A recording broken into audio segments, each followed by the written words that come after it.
Militant du commerce équitable depuis bientôt 15 ans, j'ai bien sûr été confronté aux questions des sceptiques. Oui, mais y êtes-vous allé dans ces pays?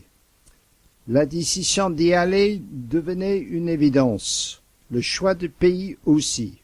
La République dominicaine, où au moins 3 produits alimentaires de base pourraient être étudiés. Contact pris avec Nicolas Breton de Fer, qui se chargea de me mettre en relation avec la FLO de ce pays.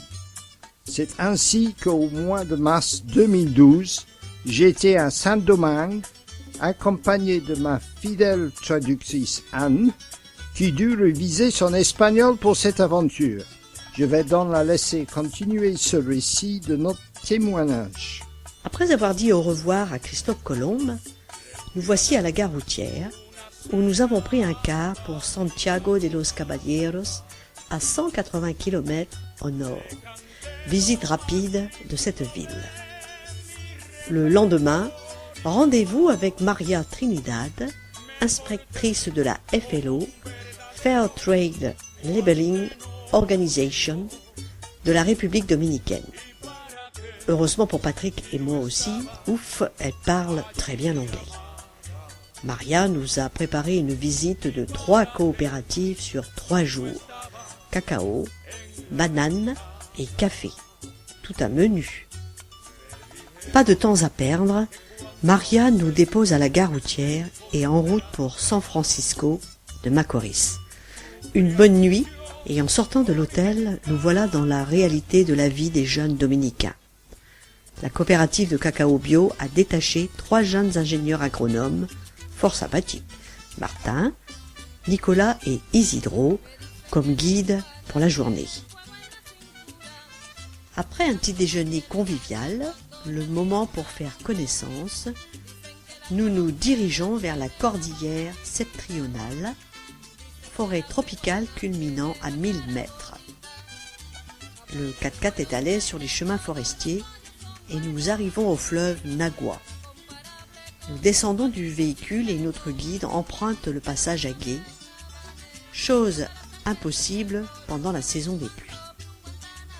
Quant à nous autres, nous empruntons la passerelle, la fierté de nos guides et paysans, car financée par la prime au développement du commerce équitable.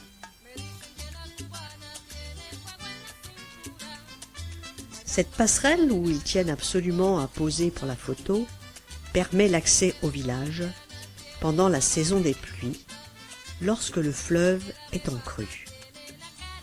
Au village, l'épouse du producteur mijote un plat.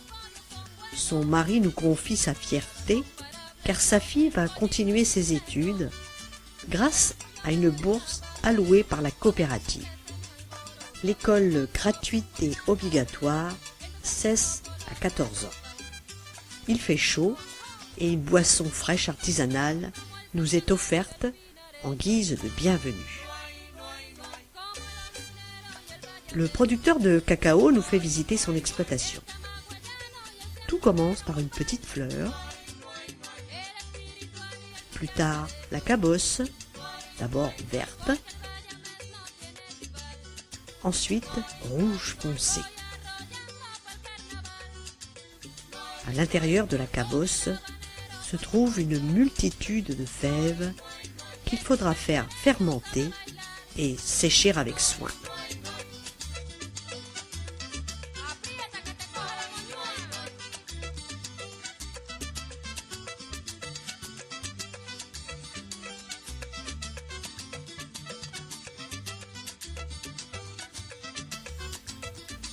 Notre visite suscite la curiosité de 2 gamins du voisinage.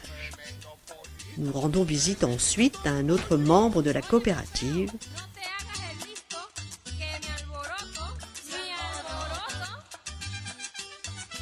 Et puis nous reprenons la route. Nous croisons un autre paysan qui livre sa récolte.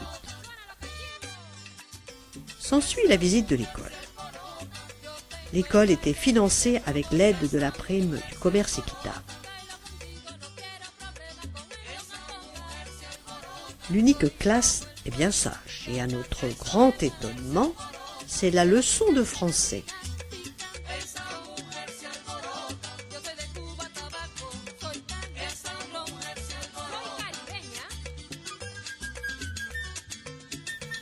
Le dispensaire est construit également avec l'aide de la prime du commerce équitable.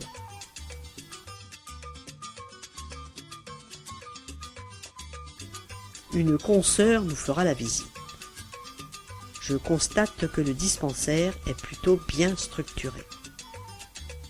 Avant de retrouver le siège de la coopérative à San Francisco, une dernière réalisation due à la fameuse prime du commerce équitable, une salle des fêtes, nous est présentée. Au siège de la coopérative, nous sommes accueillis par son président, mandaté pour une durée maximum de 3 ans, qui pour l'occasion a mis sa plus belle chemise. Nous avons pu constater que les dominicains font passer leur habillement avant la nourriture et le logement. Question de dignité. Il est midi et un excellent buffet nous attend. Le repas terminé, nous visitons les locaux de fabrication où règne une poussière de cacao qui rend difficile la respiration. Des masques seront distribués pour la visite, puis notre guide nous ramène à la gare routière afin de prendre le dernier car pour Saint-Domingue, à 140 km au sud. Arrivés dans la capitale, nous échouons dans un ancien couvent du XVIe siècle, tenu par des Haïtiens fort sympathiques. La nuit sera courte, car nous avons rendez-vous le lendemain matin à Azua, 120 km à l'ouest. Nos guides sont au rendez-vous en centre-ville et nous amènent quelques 10 km au nord, au pied de la Sierra Ocua. C'est là qu'est située la coopérative de bananes bio. Le conseil d'administration nous reçoit. Son président nous explique que la coopérative a été créée en 2005 sur des terres mises à disposition par l'État avec l'aide de l'Union européenne. Jusque-là, ces paysans habitaient la montagne et avaient des difficultés à survivre. Ensuite, le directeur nous amène dans une proche plantation et nous montre l'étonnante fleur de banane. La banane exige beaucoup d'eau. Il a donc fallu installer un réseau d'irrigation, l'eau captée dans la nappe souterraine. Les régimes de bananes sont protégés contre un insecte qui les attaque. Les bananes sont toujours vertes à la cueillette, mais un long voyage les attend avant leur consommation en Europe. Les régimes de bananes sont acheminés par le camion de la coopérative, financé par la prime de commerce équitable, pour être préparés pour ce voyage. Ils sont d'abord lavés avant d'être désinfectés avec un produit bio, bien entendu. Suivent les diverses étapes d'emballage, dont la certification FLO, garantie du produit commerce équitable.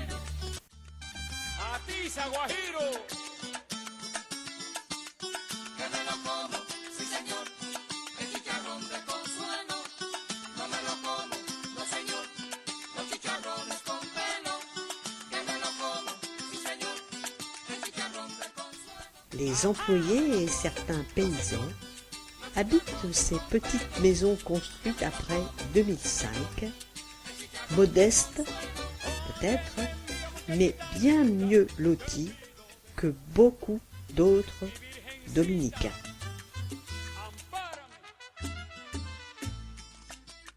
Notre prochaine étape étant en direction de la capitale, nous partons en guagua à Bani, ville peu fréquentée par les touristes mais bien située pour notre périple.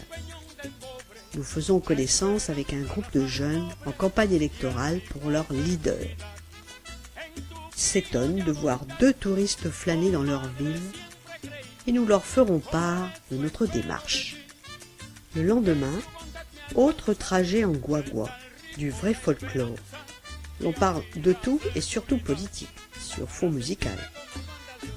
Nous descendons à San Cristobal, où un chauffeur de la coopérative nous attend pour nous conduire 30 km au nord, à la montagne, dans la petite ville de Los Cacaos.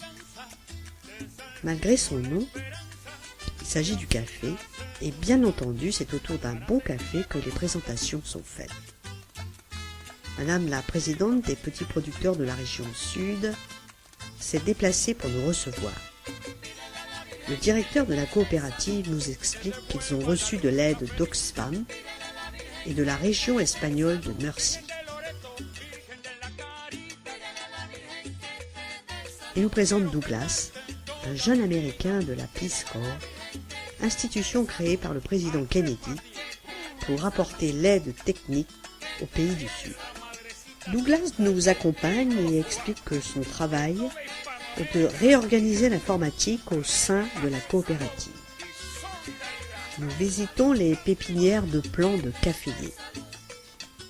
Il faut renouveler les plants régulièrement car au bout de quelques années, un caféier n'est plus assez productif. Une ouvrière est occupée à désherber chaque plant. La fleur de café est nettement plus petite que celle du bananier. Nous rencontrons un groupe de jeunes Canadiens qui séjournent une semaine dans la coopérative. Ces jeunes sont déjà sensibilisés au commerce équitable durant leurs études. Ensuite, retour dans les ateliers qui abritent les diverses machines.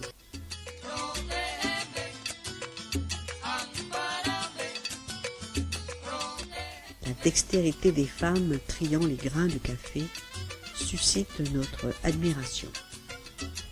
Il est possible de mécaniser ce travail, mais 12 femmes seraient alors au chômage. Je demande quelle est la moyenne d'âge de ces femmes. J'apprends que l'une d'elles a près de 80 ans, mais incertaine de son âge. Il n'y avait pas d'état civil à sa naissance.